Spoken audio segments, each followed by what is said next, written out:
But the news was just announced that WNBA TV ratings are down more than 50% since Caitlin Clark's injury. And it was also reported that the Indiana Fever television viewership is also down over 53%. Now, I know a lot of us were expecting some sort of dip since Caitlin Clark has been out with injury, but I don't think all of us were expecting the entire viewership of the entire WNBA. The WNBA's viewership didn't just dip after Caitlin Clark's injury.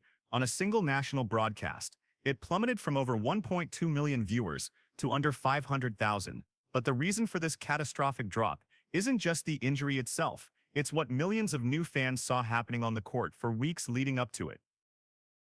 Today, is there any chance that the WNBA, that Cathy Engelbert saw some of the ratings that I'm about to show you now and said, hey, Indiana Fever, can you do us a favor? Can you do us a solid?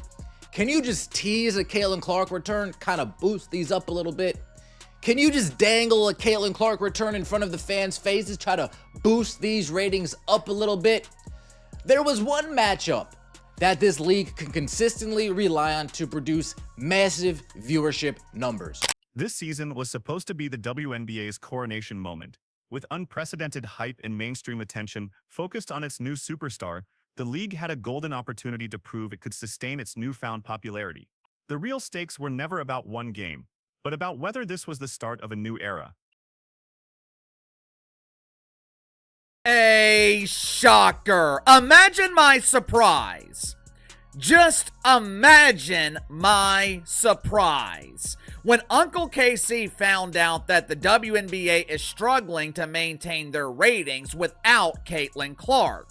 To make matters worse, and this is something I have definitely noticed in the last 3 or 4 weeks, especially since the All-Star game, the WNBA seems to be struggling to maintain interest. The numbers paint a stark picture. Before her injury, a regular season Indiana Fever game could command an audience of 1.219 million people. In the games that followed her absence, viewership for national broadcasts struggled to stay above 485,000. That's not a decline, it's an audience evaporation. When I think about Caitlin Clark, the operative word that comes to my mind is gratitude.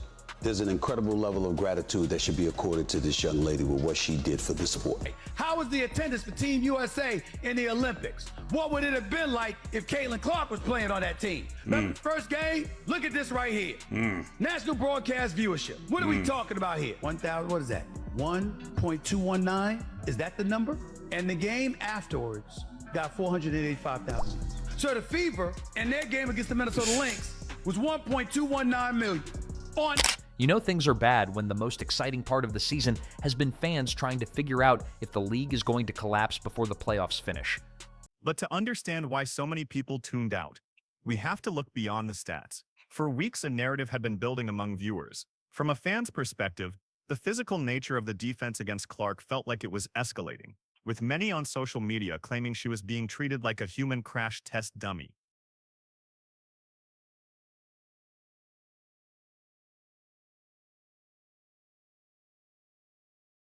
WNBA's black superstars should thank their lucky stars for the record ratings Caitlin Clark is detonating, even if new fans are mostly white fans. It doesn't matter what color eyeballs are.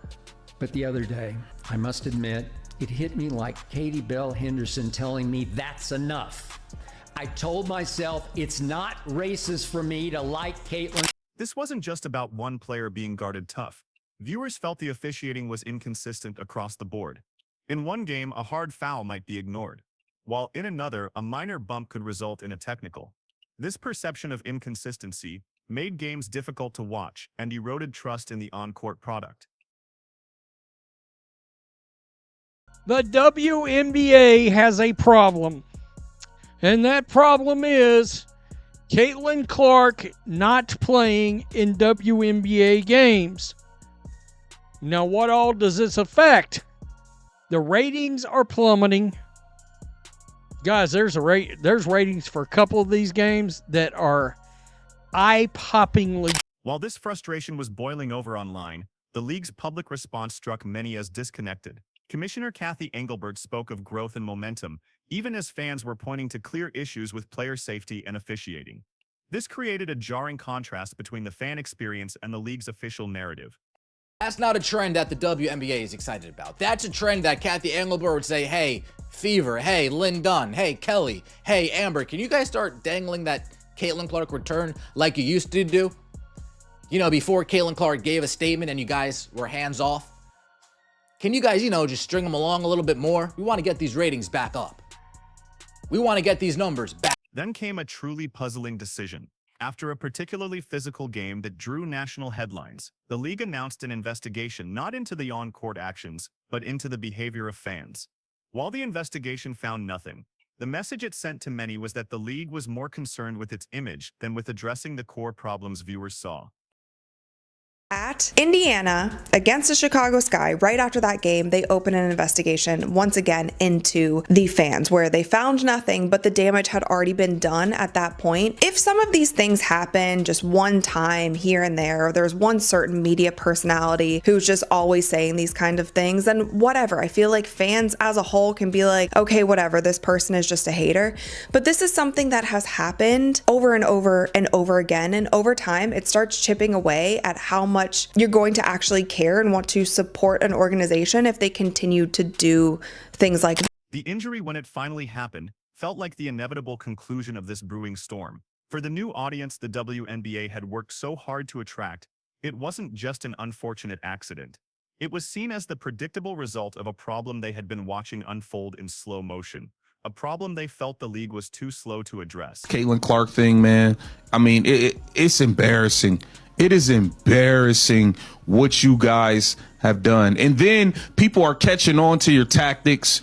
You got the people on Twitter catching on to your tactics. Like, look at this right here. Look at this right here. They said ESPN didn't want to show the ratings were down from WNBA All-Star Game because Caitlin Clark did. Here is the core of the collapse. It wasn't just the loss of a star player, but the loss of fan trust. The league had a massive influx of casual viewers who were curious to see if the hype was real. When they witnessed what they perceived as a star player not being protected, their interest turned to frustration, and that frustration turned into apathy the moment she was off the court. Rhodes, well, how about this? Pay us what you owe us. That looks like a ham sandwich and some Lay's tater chips right now. It's getting bad. I feel bad for Caitlin Clark. She come out and said on Sue Bird's podcast that she's feeling the pressure of not playing in these games. And that Fever Sky viewership fell off the map. Looking at the situation objectively, the WNBA faced a difficult balancing act. Basketball is a physical sport, and officials have a tough job. However, other leagues like the NFL have specific rules designed to protect their most valuable assets, the quarterbacks, because they understand that star players drive viewership. Many fans were left wondering why that same logic didn't seem to apply here. Good news and some bad news for those who are fans of pretend basketball. For those who are desperate to see the WNBA succeed, even though this dump of a league can't seem to get the hell out of their own way. Now, the WNBA, they refer to these people as fans, but the rest of us, we prefer to call them the mainstream media. The fallout extends beyond television ratings. Ticket sales for many games have reportedly cooled off, and the vibrant online conversation that once surrounded the league has quieted down significantly. The momentum that felt unstoppable just a few months ago has, for now, come to a grinding halt. You see, this is exactly what we were talking about. WNBA All-Star ratings are in for 2025, and it is down 40%. 40% from last year. That's bad. That is really bad. We already watched the ticket prices drop by more than 50% because Caitlin Clark was not playing. This is bad news for the WNBA. Ultimately, this season has become a powerful case study in sports management. It reveals that hype and star power can get people in the door, but only a reliable and safe on-court product can make them stay. The challenge for the WNBA was never just about marketing Caitlin Clark. It was about building a sustainable ecosystem around her. All of you guys can sit there and say, oh, you guys are just trying to uplift one player. Oh, the league is more than one. I agree, the league is more than one player. It's more than one good basketball player. But is there more than one player that moves the tide? No. Ultimately, if the WNBA does collapse or regress from this point, it won't be because women's sports can't thrive, and it won't be because fans didn't care. It will be because the leadership, faced with its biggest opportunity ever, made a series of puzzling choices that alienated its newfound audience. This season grew into the biggest mess imaginable.